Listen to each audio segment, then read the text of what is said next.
Eso creo que sí viene a ser muy interesante esto, y eso me ha llevado a compartirlo de esta manera. Cuando alguien realmente ha rendido su vida al Señor y uno le habla del bautismo, ni lo pone en tela de juicio, lo hace, ¿no? Porque pues llega Ananías. ¿Quién era Ananías? ¿No? Uno es un discípulo, ¿no? Hablando de que algunos dicen, no, pues que venga un ministro, ¿no? Alguien así. No, era un discípulo. Por eso yo he compartido, ¿quién puede bautizar? El que ha sido bautizado, el que ya está caminando, el que ha creído. No se necesita un título especial ni nada por el estilo, como nosotros hemos dejado que esto impere, ¿no? Y entonces, por eso es interesante ver que él obedece. ¿Por qué? Porque aprovechó toda esa experiencia, todo lo que había sido el trato de Dios, y sobre todo el que el Señor se haya revelado a su vida.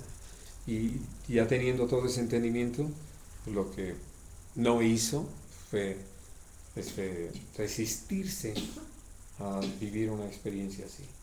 Y vamos, al igual que pasó en el principio, cuando predica el apóstol Pedro en el día de Pentecostés, prácticamente se da una situación similar, ¿sabes? Qué malas costumbres. Y entonces, digo la de enfermarse, que lo que preguntan es, varones hermanos, ¿qué haremos? La respuesta es, arrepiéntanse, bautícense y sean llenos del Espíritu Santo, ¿no? Y entonces, prácticamente es lo mismo que llega Ananías a hacer con el apóstol Pablo, que se bautizara y que fuera lleno del Espíritu Santo. Él, claro, aparte, también recibió la bendición de volver a ver, porque había quedado cegado, ¿no? Y por eso dice, cayeron de sus ojos como escamas. Hoy dirían que le practicaron una cirugía celestial de cataratas, ¿no?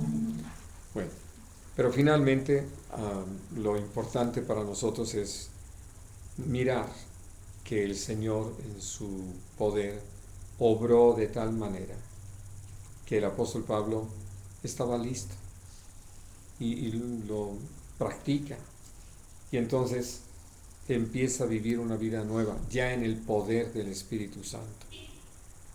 Y esas son las cosas que son tremendas, ¿no? Pero es que yo lo perseguía y ahora me da y ahora me permite estar testificando de. Por eso dice, me tuvo por fiel para ponerme en el ministerio, ¿no?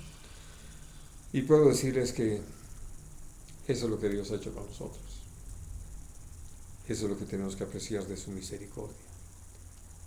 ¿Y cuál creen que haya sido el principal ataque del enemigo contra el apóstol Pablo? Su pasado. Sí. Que se había ablandado también. No, recordarle todo lo que había hecho. A él y a los que trataban con él. Sí. Fueras, hiciste esto, andas con él, mira, Sí. y a sacar todos los trapitos al sol. Sí, porque sé que muchos no querían juntarse con él. Sí. Así es. Y Y por pensando eso, en la carne tendría uno miedo. Digo, Sí, cada pues vez sí, dice que era vino, fuerte.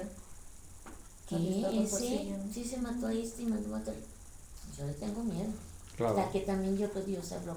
No creo Sí, claro. fue que Dios habló con esas personas. Y ese También, fruto de su vida, exacto, ¿no? sí. Que sí, tuvo. había un hombre que Dios usó, Bernabé, Ujú. Ajá. ¿Qué fue? que él fue el introductor de Pablo a la iglesia en Jerusalén. Pero les menciono esto porque, hablando de ataque del enemigo, una de las cosas que quiere el diablo es que olvidemos la antigua purificación de nuestros pecados, que nosotros le demos lugar a lo que sí pasó, sí se hizo, pero está bajo la sangre de Jesús, ¿no? Y que de veras es tan interesante.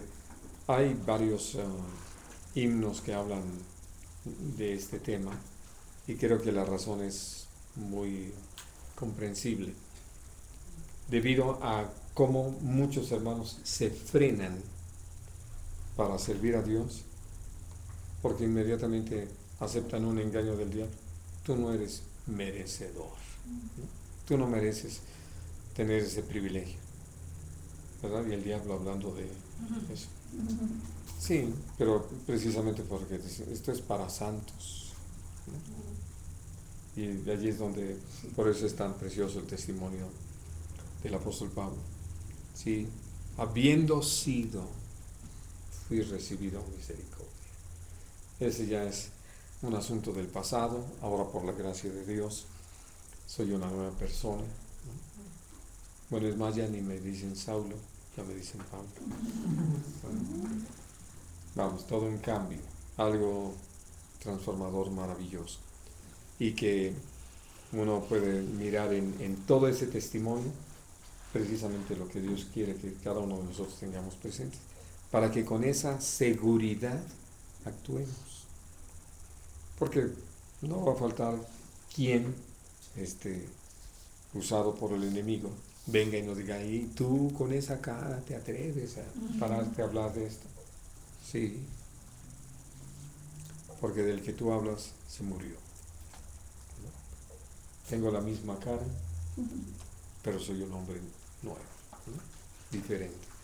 Y de veras esto es algo fundamental, y puedo decirles, me bendice mucho mirar toda la actuación del apóstol Pablo en esa certeza, en esa seguridad, porque después tuvo que enfrentar a la gente y tuvo que llamarlos al arrepentimiento y señalarles su pecado, y lo hizo con toda firmeza, con toda determinación. Y por eso les digo, muchos podrían decir: ay, sí, ahora sí te das aires de pureza, ¿no? Sí, claro que sí, porque no yo, sino la gracia de Dios, ¿no? Y ese es el punto, y eso es lo que necesitamos tener presente. Eso es lo que nos lleva a caminar con firmeza, con seguridad, con determinación. Y gracias a Dios por eso, por estos testimonios que nos permiten entender cómo Dios nos ha llamado a servirle. Muy bien. ¿Algún comentario o pregunta? Me quedé pensando en el hombre que decía maestro bueno, ¿no? ¿Qué tengo que hacer? Y pensando que decía, pues si no he guardado todo desde mi juventud, o sea, lo peligroso que es verse a sí mismo así, ¿no? O el dejar, bueno, traduciéndolo a mí, o sea, no digo a nosotros, ¿no? Sino que el valor de lo que el Señor ha hecho, que nosotros no hemos hecho nada ni merecemos nada, y que todo es por el sacrificio del Señor y su gracia, ¿no? Naturalmente. Pero precisamente pensando en este hombre que tenía tan alto concepto de sí mismo, ¿no? Que había guardado toda la ley desde su juventud, hablando de lo que les decía, Jesús lo expresó de esta manera. Él habló de la riqueza, porque este hombre confiaba en sus riquezas, amaba el dinero. Pero cuán difícil es entrar en el reino de los cielos. Pues alguien que se siente tan rico espiritualmente como la iglesia de la Odisea, ¿no? Que pensaba que es lo que el Señor les echa en cara. Ustedes creen que son ricos, pero son unos pobres, cuitados, miserables, ciegos y desnudos, ¿no? Y entonces, totalmente opuesto. ¿Pero por qué? Por el engaño del pecado. Así es. Hermana Elcita, sí. De los años que estuvo allá en Arabia, ¿hay algo que se sepa? O sea, sí, yo siempre me he preguntado yo, ¿a dónde fue? ¿Con quién fue? ¿Dónde estuvo? Digo, ya pensándolo humanamente, digamos, trasladarse, estar, dónde vivía, qué hacía, qué comía, digo, hay algo de eso, Yo en la Biblia, de lo que yo sé, no he en encontrado, forma pero yo no específica. sé si en la tradición haya algo. Bueno, Hay muchas cosas. sí, ¿no? algunas de ellas que Son muy de plano, Muy, dudosas. muy jaladitas. sí, que son de esas cosas a las que tristemente se les ha dado lugar. Vamos, por ejemplo, ahorita me acuerdo por esto que estaba mencionando, de un lugar allí en Turquía, donde vivió María sus últimos años. Entonces, dije, ¿y por qué tendría que andar allá? En Turquía. Sí, si ella estaba con la iglesia en Jerusalén.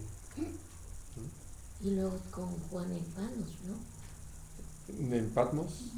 Digo María. Después, No. ¿no? O murió en Jerusalén. Sí, es lo más uno. Patmos era una prisión. Ah, Y cuando Juan estuvo en Patmos ya él tenía aproximadamente 90 años. Esa María. ya había Sí. muerto. Digo, y todo eso pues son también datos, ahora Mm. sí que extraoficiales. Sí, porque aquí es donde vi una foto y decía, esta es la casa donde vive el apóstol Juan con María. Sí, pues puede ser esta de Turquía. Sí. No, decía Panos. En Patmos. Ujú. Bueno, digo de que les gusta. Ujú.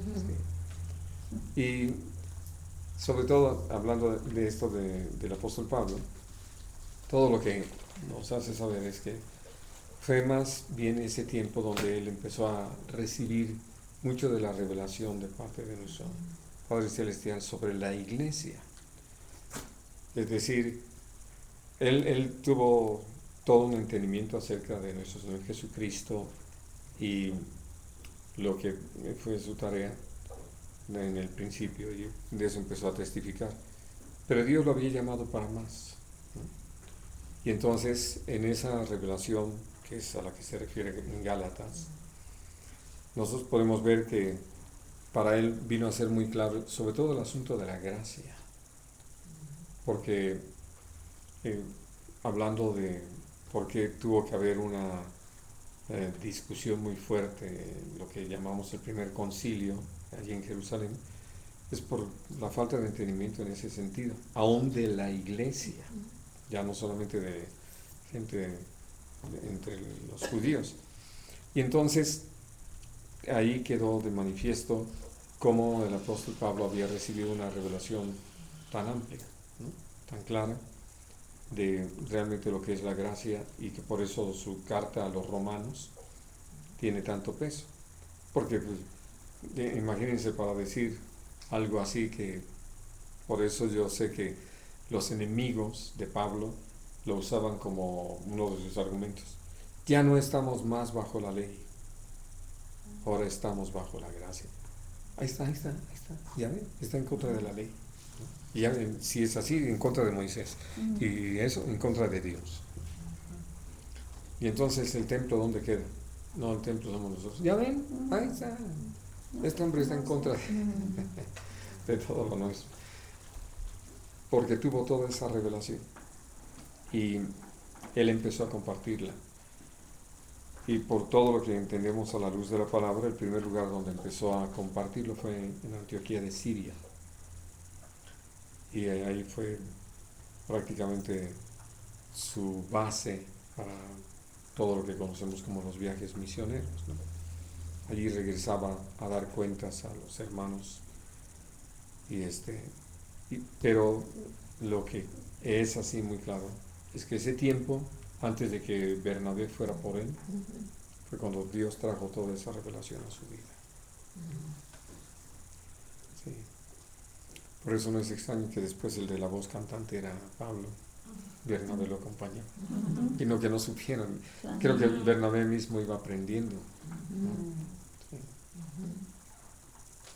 Sí, porque ya todo lo que había él aprendido tenía esa claridad, ¿no? Así Como decía el hermano Miguel, es que cuando él se revela Jesús a su vida, y él era un rabino que él había estudiado completamente el Antiguo Testamento, dice, ya cuando tuve esa revelación como al leer, dice Jesús saltaba así de las páginas del Antiguo Testamento, ¿no? O sea, como siempre anunciado por ahí. Y que venía a ser tan claro para él. Todo estaba anunciado ahí. Entonces, supongo que algo así sucedió también, ¿no? Así es. Sí, se había llevado sus rollos y todo eso. Sí, Y ella sí, sí. estaba estudiando y allá con una vida nueva, un pensamiento nuevo, un criterio nuevo, todo nuevo. Sí. Entonces una revelación nueva. Vamos, y creo que ustedes mismos lo han vivido, ¿no? Hablando de las experiencias que Dios nos da de repente, cómo cobran tanta fuerza los pasajes en la palabra. Ya no los leo no solamente por leerlos y tener la información, ahora tienen valor, ahora le dan ese marco a la experiencia a la que Dios nos está llevando, y eso hace tan rica nuestra relación con el Señor. Muy bien, hermanos, pues vamos a Me hablar surgió una duda ahorita que estabas explicando de... No, ¿qué iglesia era la Odisea? Que se creían ricos. ¿Qué los hacía sentirse así? Si ellos... Bueno, nosotros no hemos hecho nada sino el Señor ha hecho todo. ¿Qué puede hacerte sentirte que eres rico o que...? Piensa nada más en lo que ha pasado con la iglesia hoy en día.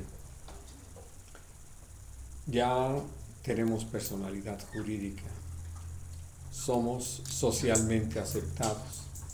Ya salió por allá. Poseemos lugares.